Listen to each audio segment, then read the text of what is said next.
Bismillahirrahmanirrahim. Assalamualaikum warahmatullahi wabarakatuh. Saudara-saudara sekalian, selamat siang. Pada siang hari ini kita bertemu lagi dengan saya melanjutkan PJJ kita terkait jalan dan jembatan kebun, memasuki sesi yang terakhir atau sesi yang keempat.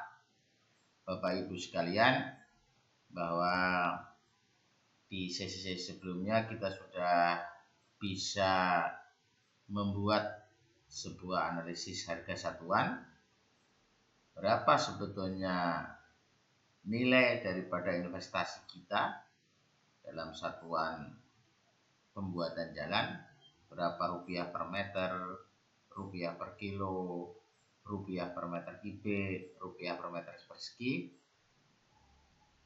tergantung apa yang mau menjadi satuan-satuan harga kita. Maka untuk mendapatkan sebuah estimasi terhadap biaya investasi dari alat berat dalam satuan rupiah per jam, kita akan mengenal dua jenis biaya. Ya, karena sifatnya apabila alat berat ini akan dikerjakan dalam sebuah proses pembuatan kebun sawit, maka alat berat itu harus dinilai dari dua biaya untuk melakukan investasinya. Yang pertama adalah biaya pemilikan atau owning cost dan biaya operation. Jadi biaya operasi ini terdiri dari biaya operation dan maintenance. Sehingga dua total biaya ini akan menjadi sebuah nilai berapa sebetulnya total biaya yang terlibat bila kita akan melakukan sebuah investasi alat berat dalam pembuatan jalan terhadap blok-blok kebun kita dalam satuan rupiah per jam. Kita mulai, Bapak dan Ibu sekalian. Yang pertama adalah biaya pemilikan. Ya, sebagai sebuah usaha, sebuah proses bisnis, bila kita melakukan sebuah investasi, maka investasi tadi itu harus balik, modalnya harus balik. Sehingga di dalam operasional alat berat pun kita juga harus berpikir bagaimana caranya investasi ini layak dan menguntungkan. Untuk itu, biaya yang pertama yang mesti kita lakukan sebagai sebuah komponen biaya ini adalah biaya kepemilikan. Biaya kepemilikan dalam alat berat itu bermacam-macam. Nah, faktor-faktor yang mesti harus kita pertimbangkan adalah nomor satu itu biaya investasi. Jadi pada saat kita sudah melakukan analisis perhitungannya, terus ketemu jumlah alat dan jenis alat atau tipe alat, maka kalau kita mau melakukan pembelian alat baru, maka harus menghitung berapa investasinya. Ya, dari harga dealer, harga lelang kita dengan para vendor, maka ketemu harga alat berat, misalnya bulldozer D7G, biaya investasinya berapa M, itu dihitung.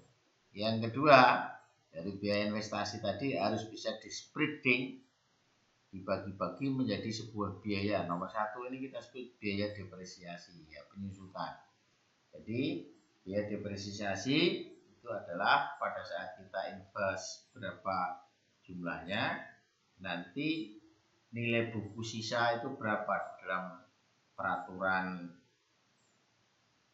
atau nilai sistem akuntansinya. Misalnya biasanya depresiasinya nanti setelah dipakai alatnya itu 10 tahun atau 15 tahun, nilai sisanya alat itu 10%. Maka Bapak dan Ibu bisa hitung biaya depresiasi alat, nilai sisa alat, lalu jangan lupa adalah pajak, asuransi, dan biaya-biaya yang sifatnya adalah inventory, inventory atau pergudangan. Itu harus kita masukkan. Dari sini nanti akan mendapatkan nilai rupiah per jamnya. Nah, karena waktu itu akan kita depresiasi, tadi jumlahnya berapa tahun itu dinyatakan dalam satuan jam. Jadi 1 tahun misalnya 2000 jam, kalau kita mau mendepresiasi sampai 10 tahun, berarti 10 tahun kali 2000 jam sama dengan 20.000 jam. Nanti jadi satuannya jadi rupiah per jam. Ya, itu tadi kita sebut biaya kepemilikan.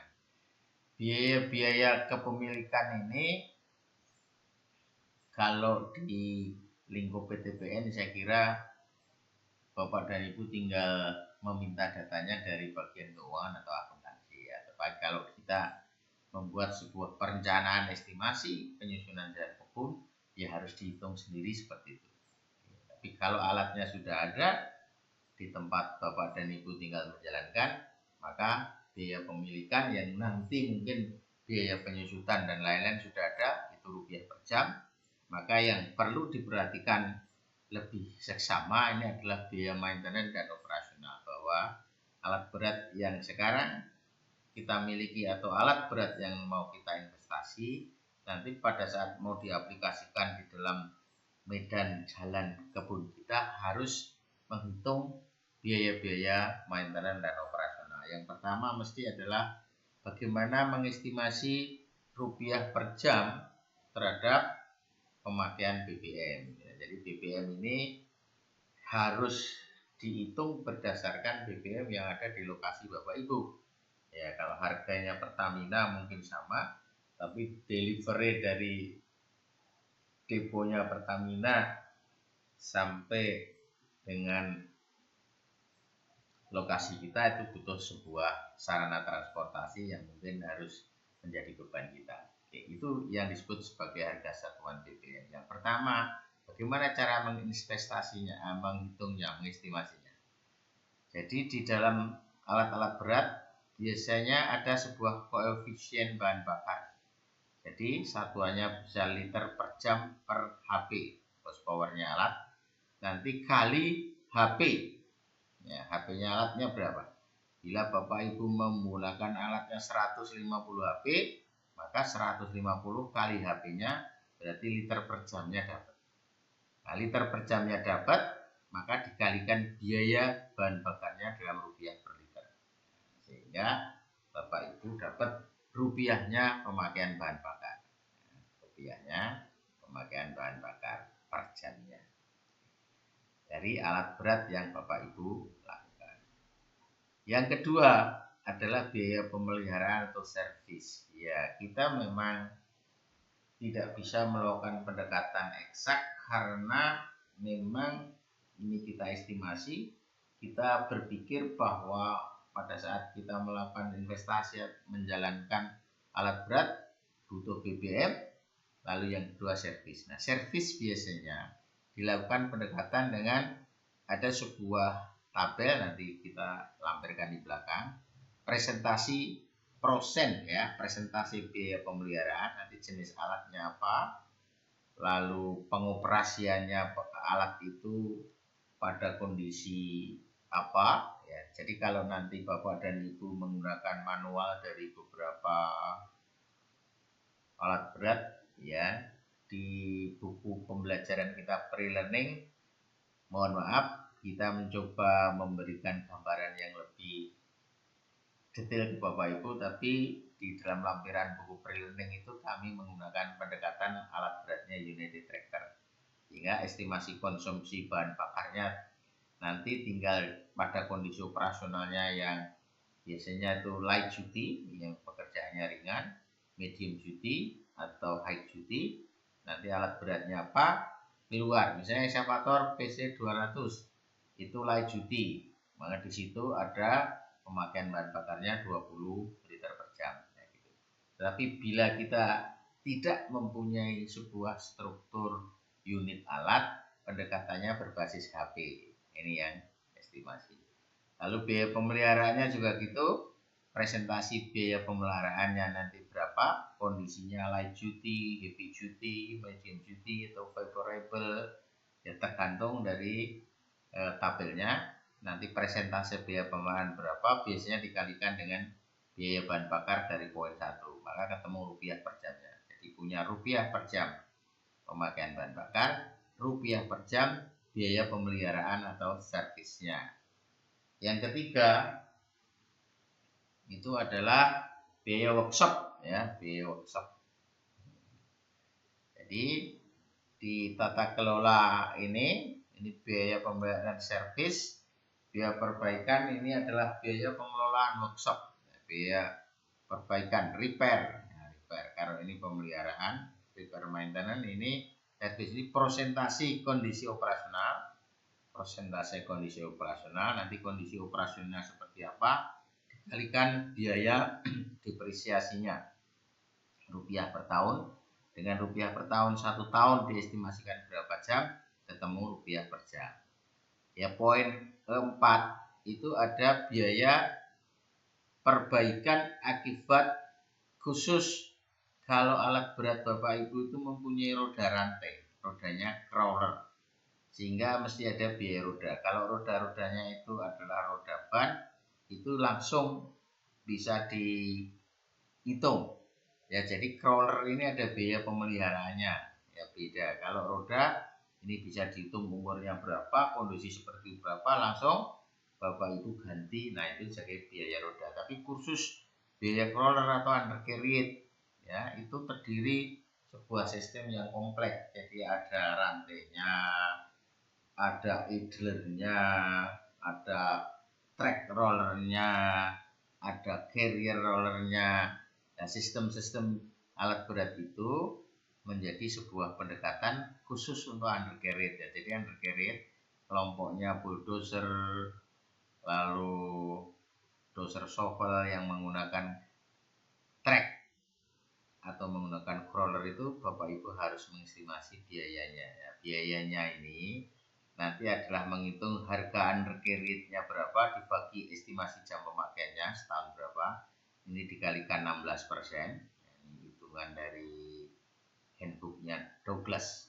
Terus ditambah harga undercarriage-nya dibagi estimasinya. Nah, ini sebagai masukan untuk perhitungan biaya undercarriage. Nanti kalau di alat-alat berat yang dikeluarkan UT sudah memberikan angkanya juga, ya, yang kelompok-kelompoknya Komatsu. Lalu yang kelima itu adalah biaya operator. Jadi operator itu di dalam operasional kita gaji berapa, maka dinyatakan penggajiannya per bulan itu Bapak Ibu dengan lemburan dan lain-lain bisa dirupiahkan dalam satuan jam. Nah, total dari biaya itu, total dari biaya pemilikan ini ditambah dengan biaya maintenance dan operasional menjadi biaya alat yang kita keluarkan. Kalau Bapak Ibu rental atau sewa alat, maka itulah biaya rental tadi. Rentalnya berapa ditambah biaya BBM, karena biaya pemeliharaan dan lain-lain itu ditanggung oleh alat atau pemilik alat, sehingga berbeda perlakuannya. Kalau tidak punya investasi, ya rental saja, kita hanya kena cas biasanya biaya mobilisasi dan demobilisasi alat sama biaya BBM. Jadi Bapak Ibu, itulah biaya pemilikan dan biaya operasi dalam rupiah per jam. Nanti bisa dihitung berdasarkan berapa alat yang mau dibeli, tipenya apa, nilainya berapa. Nah, secara normatif biaya kepemilikan ini owner cost, ownership cost, ya, kemudian makin umur pemakaiannya tinggi, maka cost-nya turun. Ya, cost-nya turun. Nilainya turun, sudah turun. Biaya pemilikannya turun. Tapi kalau operating cost itu kebalik. Makin biaya umurnya pakai itu tinggi, maka biaya naik. Kenapa? Karena kecenderungan alat-alat itu sudah mengalami kehausan, umurnya sudah panjang, maka biaya servisnya, biaya repair dan maintenance-nya menjadi lebih tinggi. Ya, sehingga memang di dalam ilmu-ilmu kita di alat berat tadi kemarin ada pilihan, ya, pilihan. Kalau mau menggunakan pendekatan di level yang paling bagus 5-6 tahun, itu kita dapat sebuah profit yang mungkin optimal. Kalau nanti 10 tahun kita menghitungnya, maka profitnya sekian. Tapi kalau kita nanti menghitung sampai di atas 12 tahun, maka profit marginnya sekian. Ya, itu ilmu-ilmu ekonomi yang mendasari itu. Ini contoh Bapak Ibu biaya-biaya operasional yang umum, ya, yang umum. Jadi ini dari handbooknya Douglas sama Nunelli, sehingga umum ini sifatnya adalah hanya tipe equipment ya. Tapi kalau Bapak Ibu nanti membeli dari dealer alat-alat besar, yang saya tahu lengkap itu adalah yang dari United Tractor, Komatsu, dan Trakindo, itu mereknya Caterpillar. Itu masing-masing detailnya bisa dihitung. Jadi misalnya ini biaya komponen biaya repair. Nah, operating kondisi operasinya disebut. Kalau ini favorable, ya nyaman, itu average rata-rata, severe itu berat. Maka sebetulnya kalau nanti di United Tractor, Trakindo, ini adalah light duty, ini medium duty, yang ini adalah high duty. Maka biaya repairnya naik. Berapa biaya prosennya terhadap initial cost? Ya, jadi nanti misalnya kita menggunakan ekskavator, kita bekerja pada kondisi yang light duty, yang favorable, maka nilainya 50% terhadap biaya investasinya berapa, maka dibagi dengan berapa jumlah pemakaian operasionalnya, mau dipakai berapa lama, nah, nanti dipakai. Ini kira-kira pendekatannya. Sama di motor grader juga gitu. Jadi lebih sederhana. Lalu yang pemakaian bahan bakar spesifik, ya bahan bakar spesifik ini satuannya internasionalnya ini punyanya Amerika, maka galon HP hour. Jadi Bapak Ibu bisa nurunkan 1 galon itu kira-kira 4,8 liter. Jadi nanti ini kalau jadikan liter, ini 4,8 liter HP hour, gitu ya, HP jam. Jadi kalau nanti itu alat beratnya 150 HP, berarti 150 HP kalikan ini tadi 4,7, ya, dibagi jamnya, per jamnya kira-kira gitu. Oke, nah kalau satuan ini dilihat, maka misalnya tadi ekskavator, ini yang low tadi itu favorable di sana, ini kita sebut light duty, medium duty, high duty. Ini menggunakan 0,035 galon HP hour.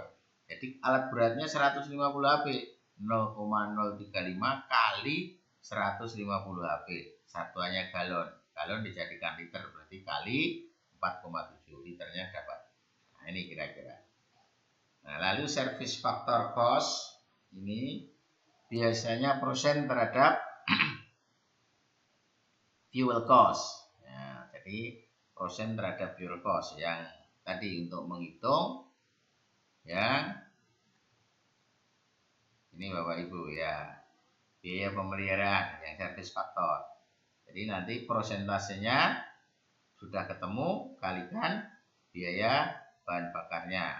Jadi misalnya kondisi operasionalnya nyaman, light duty, service faktornya 20%. Ya, 20%. Nah, 20% ini nanti kita kalikan terhadap fuel cost-nya.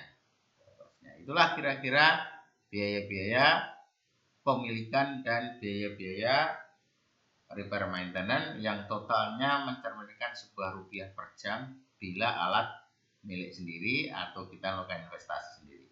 Tapi kalau Bapak Ibu cukup rental, maka biaya rentalnya ditambah biaya BBM-nya. Nah, biaya BBM-nya bisa diestimasi dengan menggunakan angka-angka ini pada kondisi medan kerja. Sehingga setelah kita mendapatkan di sesi ketiga kita bagaimana menghitung produktivitas alat rupiah per meter kubik, lalu di sesi ini kita bisa menghitung biaya kepemilikan dan biaya operasi, biaya operasional dan biaya maintenance, maka total biaya alat itu adalah biaya pemilikan dan biaya repair maintenance, satuannya rupiah per jam. Tadi kita punya nanti volume pekerjaannya berapa, schedule operasi, durasinya, nanti proyeknya, pekerjaannya berapa. Bapak Ibu sudah bisa menghitung produktivitas alat yang digunakan meter kubik per jam, maka harga satuan pekerjaan masing-masing kegiatan, misalnya galian pakai eksavator, biaya pemilikan dan operasinya sudah dapat, misalnya 400.000 jam. 400.000 rupiah per jam eksavatornya. Ini total biaya pemilikan dan biaya operasi. Produktivitas alatnya 60, maka harga satuan pekerjaan galian 400.000 dibagi 60. Itu adalah rupiah per meter kubik dari galian. Nanti juga gitu.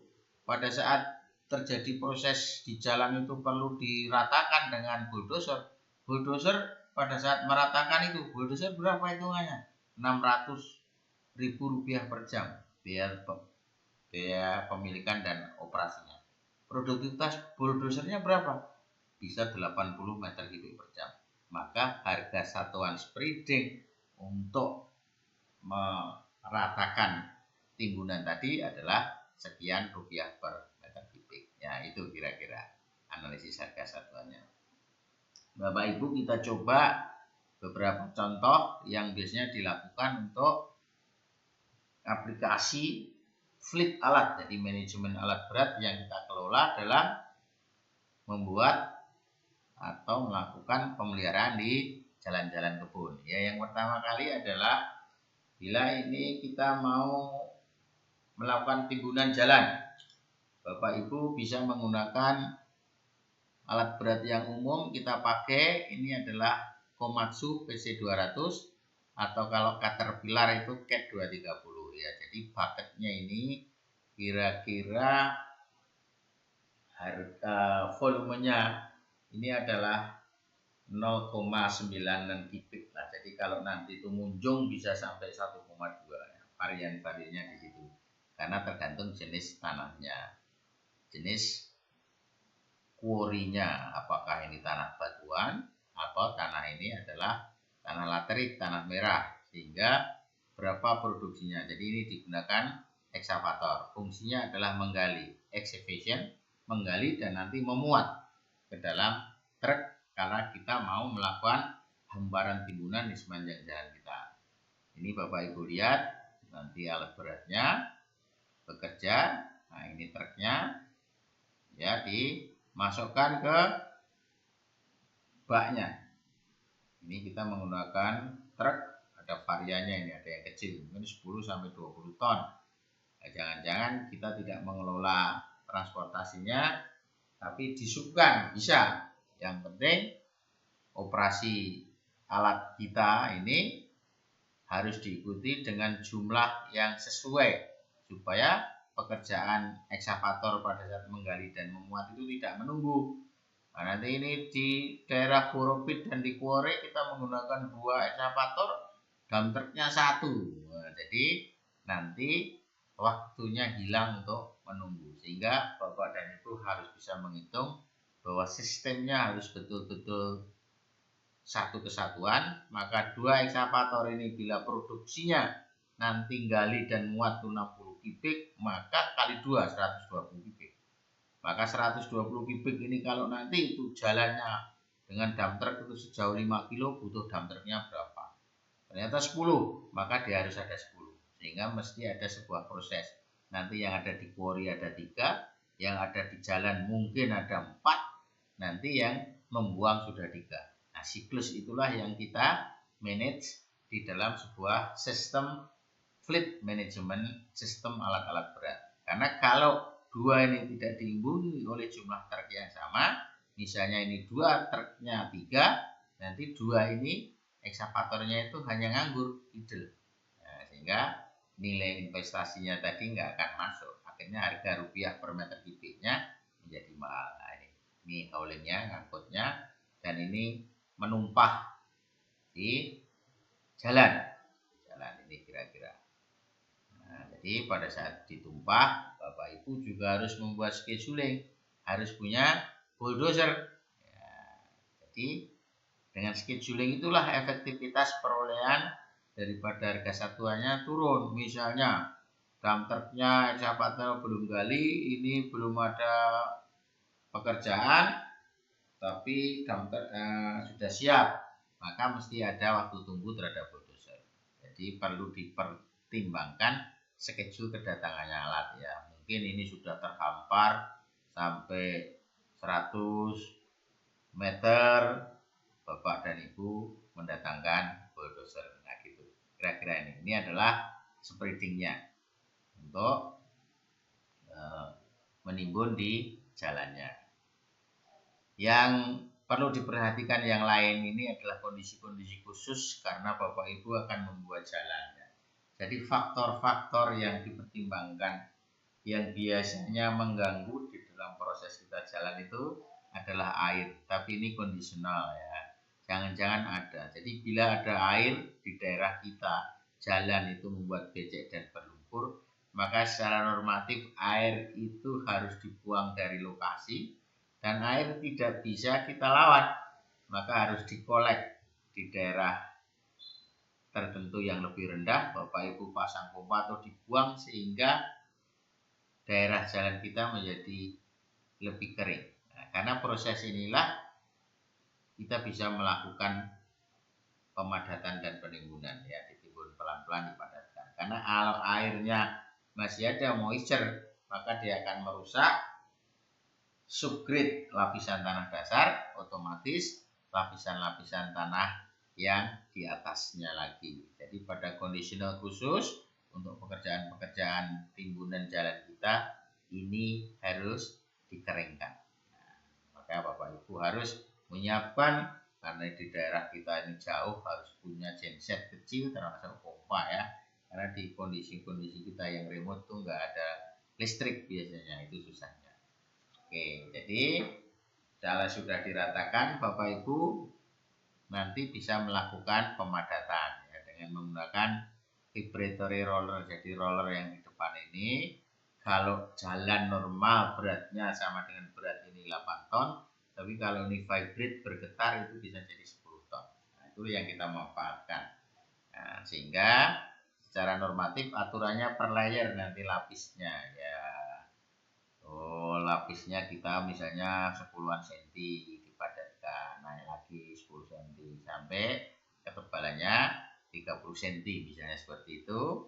Baru nanti Bapak Ibu dicek level lapis atasnya itu berapa nilai CBR-nya ya, California Bearing Ratio. Jadi Bapak Ibu mau membuat desainnya seperti apa, normatif biasanya di atas 90% ya, di atas 90%, maka itulah jalan kita, itulah pemakaiannya jalan kita. Nah, pemilihan kompakter tadi ini sangat dipengaruhi oleh jenis tanahnya. Bila tanah-tanah laterit yang merah kayak gini, bisa menggunakan drum yang rata ya, yang rata.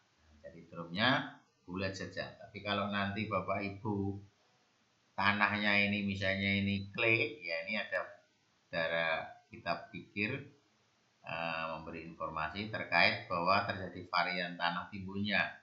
Jadi kalau sand 100% tadi vibratory yang tadi yang bulat. Tapi kalau nanti itu menggunakan tanahnya banyak mengandung clay, maka Bapak Ibu harus menggunakan yang model seafood roller. Jadi tidak lurus, tidak halus, tapi harus ada kisi-kisinya untuk lebih menekan. Ini kira-kira ya. Dan Bapak Ibu sekalian, itulah biaya pemilikan dan operasi, juga sebuah aplikasi fleet management system di dalam tata kelola pembuatan jalan kebun.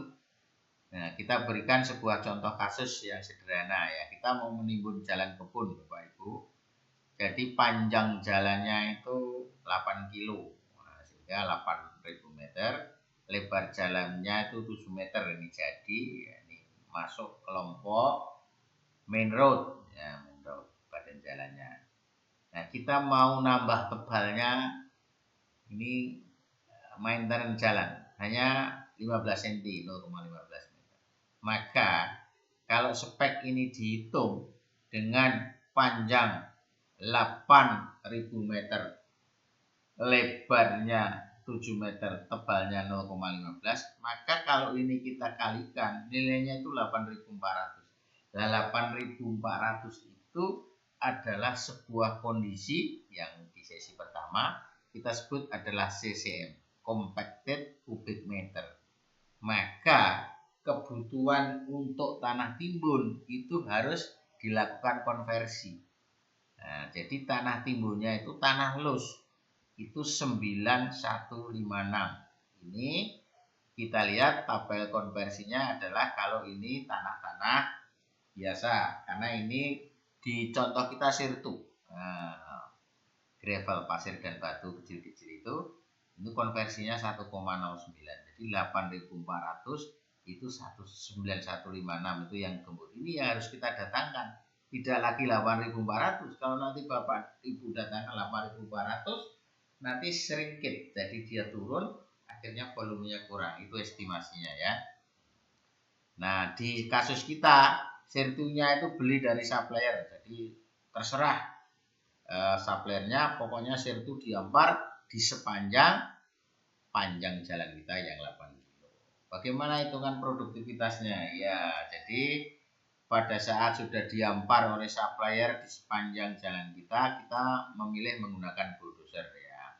Kelas-kelas D6D, D7G gitu ya. Maka kita hitung kapasitas bucketnya dulu, panjang lebar kali tinggi kira-kira 2,2 meter kubik. Nah, faktor koreksinya kemarin di faktor koreksinya ada job efisiensi, skill operator, ya macam-macam, kondisi, bucket faktor dan lain-lain. Kita hitung dapatnya 0,612. Ini terdiri dari job efisiensinya 0,8, skill operatornya 0,85, efisiensi waktunya 0,9. Bleed faktornya dianggap bahwa sirtu itu mudah digusur, nilainya 1. Jadi kalau ini kita kalikan, faktor koreksinya 0,6. Waktu siklusnya bulldozer dengan kelompok D7 itu mungkin jarak gusur efektifnya 40 meter. Kecepatan majunya 5 km per jam. Kecepatan mundurnya karena kosong tanpa beban harus lebih kencang, 7 km per jam. Ya, durasi untuk perpindahan giginya karena hidrolik 0,05 menit. Maka cycle time ini J dibagi F ditambah J dibagi R ditambah Z, ini siklus time-nya. Nah, jadi dari rumus tadi kapasitas bleed-nya tahu, kalikan 60 kali faktor koreksi, terus dibagi dengan cycle time. Ini nanti ketemunya berapa per menitnya Bapak Ibu. Nah, sehingga cycle time-nya nanti bisa dihitung. Ini maka nilai daripada kapasitas produksinya bulldozer itu 73,8 meter kubik per jam. Bila waktu kerja bulldozer itu adalah produktivitasnya ini, ya maka nanti waktu kerjanya dihitung kalau kita menentukan durasi timbunan harus selesai berapa hari kan gitu ya. Harus selesai berapa hari ya, dengan volume yang sama tadi. Volumenya yang di sini adalah 8.400 CCM, tapi yang didatangkan tanah gembur 9156, maka bulldozer itu kalau kita rental waktu kerjanya itu kira-kira 15 sampai 16 hari. Bila satu hari adalah 8 jam kerja, dengan catatan tidak terjadi kendala cuaca Bapak Ibu ya. Maka workable days-nya itu dipengaruhi hari-hari pada saat kita melakukan pekerjaan jalan nimbun ini ya tidak banyak hujan ya, tidak banyak hujan. Nah, terus setelah di spreading maka kita melakukan proses pemadatan. Nah, pemadatan dengan kompaktor. Kemarin kita sudah punya rumus kapasitas produksi, lebar kerja efektifnya berapa, kali kecepatan majunya, kali ketebalan yang dipadatkan berapa, kali 1000 kali faktor kerja kali N, jumlah pasnya berapa. Ya, ini dari estimasi kita bahwa untuk mendapatkan CBR di atas 90 kita butuh 6 pas misalnya gitu. Kita masukkan lebar kerjanya kompakter tadi drumnya 1,8 meter. Kecepatan maju 2,5 km per jam. Nah, tebalnya 0,15, pasnya ya untuk memadatkan mencapai CBR tertentu yang kita syaratkan 6 kali faktor operasinya 0,61, maka kapasitas kompakter memadatkan itu 68,625 meter kubik per jam. Setelah angka ini kita masukkan ke rumus. Nah, dengan volume yang dipadatkan tadi gemburnya ini adalah 9156, jadi base-nya kita nggak ngitung ini lagi Bapak Ibu, harus yang tanah yang kita ambil dari luar, yang kita beri sirtunya dari supplier, sehingga 9156 itu jadi acuan kita. Maka kalau 9156 itu dibagi dengan 68 itu butuh waktu kompakter itu 15,3 hari, hampir sama dengan bulldozer tadi. Maka harga satuan timur jalan Bapak Ibu nanti adalah harga satuan spreading tadi, dosernya berapa, harga satuan pemadatannya berapa. Nah, maka ini kita kasih contoh, bila dosernya harganya 450.000 per jam, sudah ngitung biaya operasi dan maintenance serta pemilikan, tadi produksinya 73,8, harga satuan spreadingnya 6146. Sama, misalnya kompakter tadi ketemunya di sini 300.000, produktivitas alatnya tadi 62,6, maka harga satuan kompaksnya sama dengan berapa. Itulah harga satuan yang kita perlukan untuk menimbun jalan, sehingga dengan waktu operasi tadi 15,4 jam, 15,7 jam, maka nilai investasi totalnya dari pemakaian alat bisa dilakukan perhitungan. Ya, itulah Bapak Ibu dan para teman-teman sekalian, hasil diskusi kita di sesi keempat. Jadi dengan sedikit kita memberikan gambaran terhadap proses pembuatan jalan atau pemeliharaan jalan kebun, diharapkan bisa menambah pengetahuan, menambah manfaat bagaimana Bapak dan Ibu bisa membuat sebuah tata kelola sistem infrastruktur jalan dan jembatan kebun, sehingga tujuan kita untuk menciptakan sebuah cost leadership di masing-masing sub bidang kita itu menjadi lebih bagus, sehingga fungsi jalan sebagai sebuah proses bisnis dalam cost leadership menjadi lebih bisa kita realisasikan. Begitu Bapak dan Ibu sekalian, bila ada yang kurang kita bisa dihubungi di nomor kami. Kita akan ketemu lagi mungkin di sesi-sesi yang lain bila dibutuhkan. Terima kasih atas perhatiannya. Selamat sore, selamat beristirahat dan tetap jaga kesehatan. Assalamualaikum warahmatullahi wabarakatuh.